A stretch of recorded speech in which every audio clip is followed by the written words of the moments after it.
Essa semana eu vivi o arcano da Imperatriz e foi uma semana maluca. Eu me propus a viver um arcano por semana e trilhar os 22 arcanos maiores do tarô nessa jornada. Meu nome é Juliana Gardner e essa é a Saga da Louca.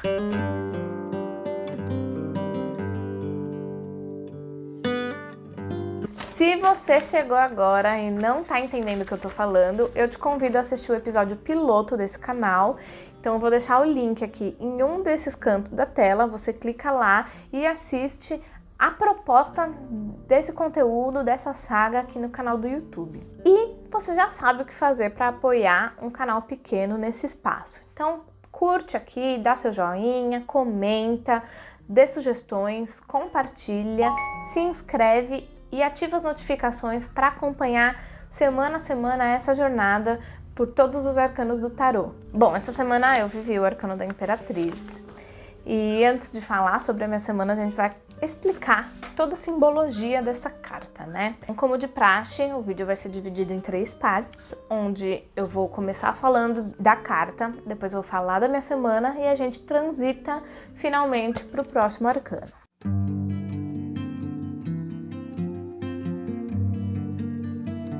Imperatriz. Vamos falar de 3 alegorias básicas aqui que dá vazão a toda a simbologia dessa carta. A primeira coisa são as roupas dela. Ao contrário da sacerdotisa que estava coberta de roupas pesadas e a gente não conseguia ver quem estava por trás daquelas roupas, a Imperatriz já tem roupas mais leves, que a gente percebe até que ela tá mais fresquinha, a gente consegue ver a silhueta do corpo dela e ver as posições das pernas dela, né? E a gente vai para o segundo aspecto, que é a posição que ela tá sentada. Então ela tá sentada com as pernas abertas, de joelhos afastados, e a gente entende que, primeiro, as roupas leves indicam que ela tá mais integrada com o meio social dela, ela se mostra mais. E a posição que ela tá mostra que ela está pronta para tomar uma ação. Então, a qualquer momento, diante de qualquer situação, qualquer acontecimento à volta dela, ela vai tomar uma atitude, ela não vai ficar calada, ela não tem essa retenção emocional como a sacerdotisa. A Imperatriz ela é uma mulher de ação, então ela age.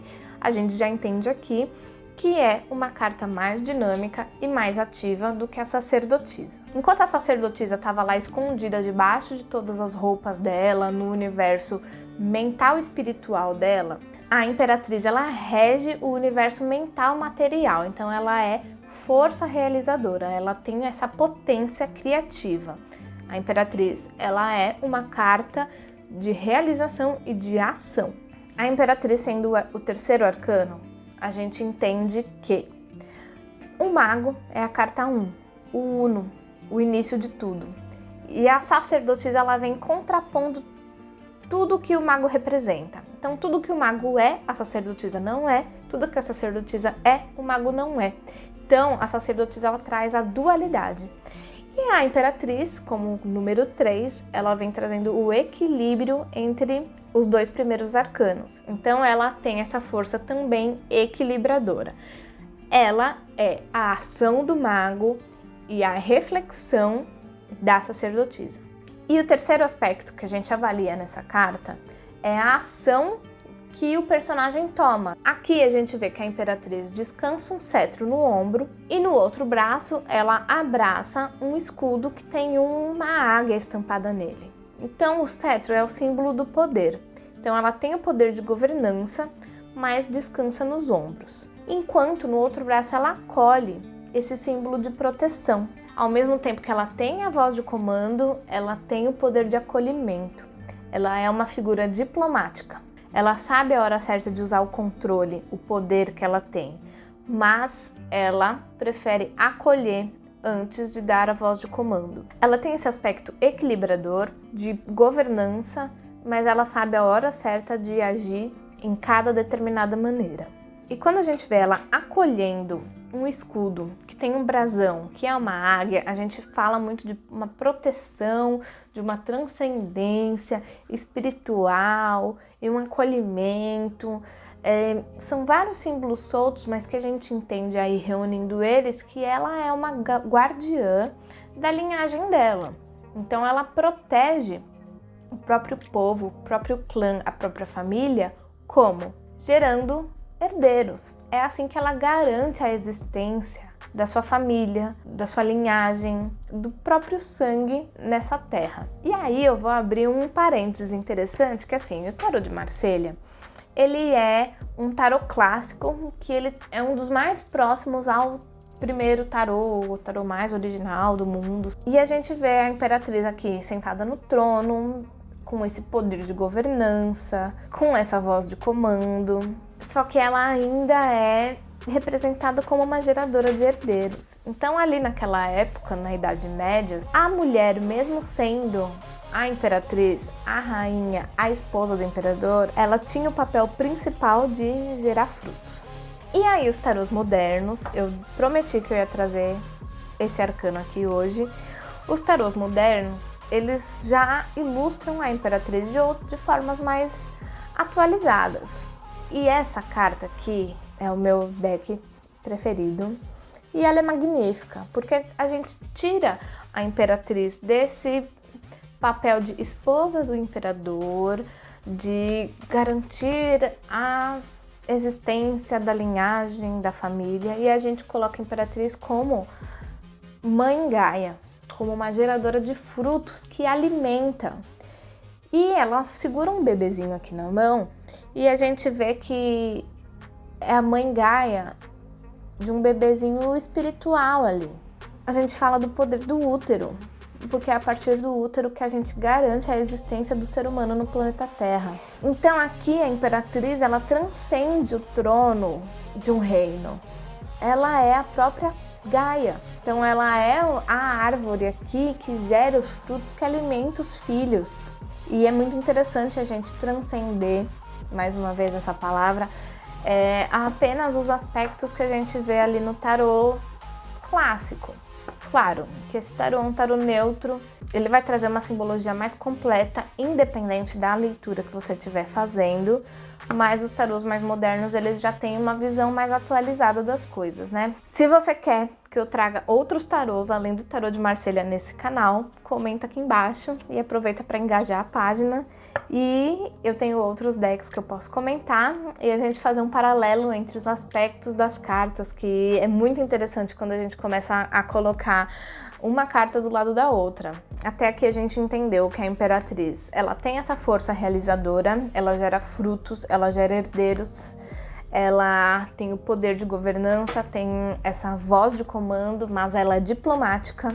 E ela tem esse quesito do acolhimento e da proteção. Ela protege os próprios frutos. Sendo assim, ela tende a estabilizar aquilo que ela vai conquistando, porque ela não quer colocar os frutos que ela conquistou a perder. Então ela tende a manter e proteger os frutos que ela vai gerando, acolhendo os resultados, trabalhando em cima deles. Então a gente vê também os aspectos da imperatriz como estáveis e permanentes. Aquilo que for conquistado sob a régide da imperatriz tende a permanecer.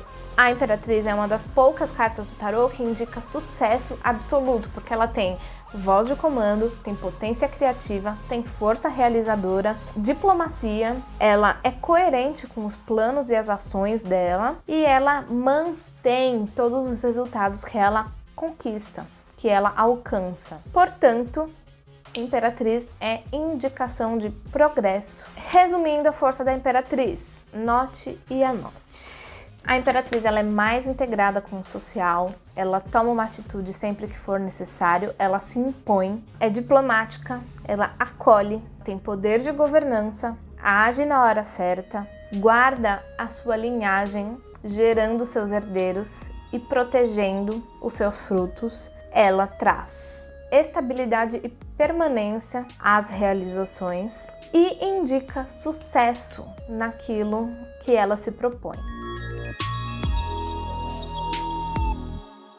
E agora eu vou falar sobre a minha semana regida pelo arcano da imperatriz.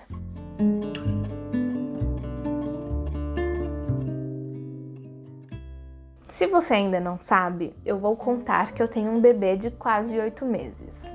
Essa semana foi a semana que eu senti o verdadeiro peso da maternidade. Foi uma semana muito interessante, porque além de eu estar sob a regência da Imperatriz, foi a semana do eclipse lunar no signo de Touro, que também tem uma relação direta com a Imperatriz, e foi a semana de dentição do meu bebê. Então, ele estava impossível. Ao passo que eu estava muito estressada, eu fui sempre voltando no aspecto da Imperatriz e pensava o que a Imperatriz me falaria se eu sentasse na frente dela e colocasse todos os meus problemas e os meus sentimentos aqui. Ela certamente ia falar assim: age dentro daquilo que você pode, porque a Imperatriz ela não é uma carta que ela dá um passo maior que a perna, ela não é uma carta que ela age sem planejamento, que ela age na hora errada. A Imperatriz ela tem a maturidade de saber o que lhe cabe e o que não é do seu universo ali, não tá no momento, não é hora certa. Então foi uma semana onde eu amadureci esses aspectos de não estar tão desesperada, entender o meu momento, de eu me acolher essa ansiedade e falar, tá tudo bem se eu não conseguir, a gente vai fazendo o melhor que a gente pode com aquilo que a gente tem. E então foi uma semana que eu senti que eu saí da sacerdotisa ali antes de engravidar, que eu realmente estava muito nesse aspecto de... Tinha muitas ideias, mas eu não conseguia sair do plano mental e espiritual porque eu não tinha ação. Eu sempre ficava esperando a hora certa para agir e essa hora nunca chegava. Me tornando mãe, eu transitei para a Imperatriz e agora eu tenho que agir, porque eu não posso mais ficar no plano mental e espiritual. Porque eu tenho uma demanda física, que é um bebê dentro de casa e eu não posso ficar parada. Poxa, filho.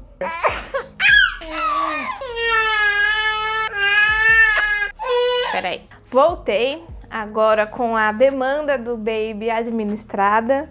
E para finalizar o vídeo, eu tava tomando uma cervejinha ali com meu marido, a gente trocando ideia e eu conversando sobre como foi a semana regida pela Imperatriz. E eu falei assim, não me importa o que eu vou conquistar com esse canal, com esse conteúdo. Não me importa onde eu vou chegar. O que é mais importante é que daqui 5, 10 anos eu vou olhar essa jornada que eu tô registrando no YouTube e eu vou reviver os meus sentimentos. Então eu vou lembrar dos meus anseios, dos meus medos, dos meus desejos. Eu vou olhar para essa Juliana de hoje que tá falando aqui no vídeo e eu vou falar, meu Deus, olha o que eu tava fazendo. Olha o que eu fiz, independente do que eu conquiste.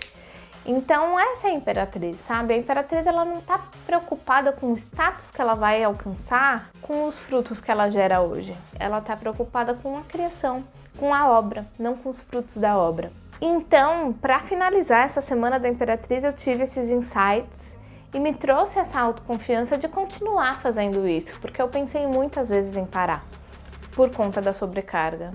E essa é a grande sacada desse canal e dessa saga. E é isso. Essa foi a Imperatriz e agora a gente transita oficialmente para o arcano do Imperador.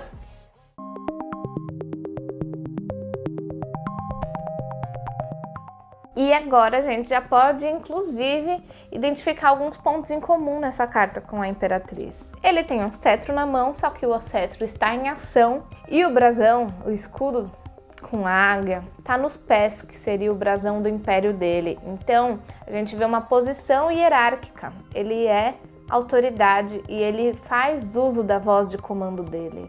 Então, a gente já não é mais um universo individual, a gente é um universo social. A gente expande para um social. A gente não tá falando só do indivíduo, não é só o aspecto racional, emocional, sentimental, o realizador do indivíduo. Agora a gente fala do imperador, que ele é o aspecto social também do indivíduo. E é isso. Então, oficialmente estamos no arcano do imperador. Te vejo na próxima semana. Um beijo!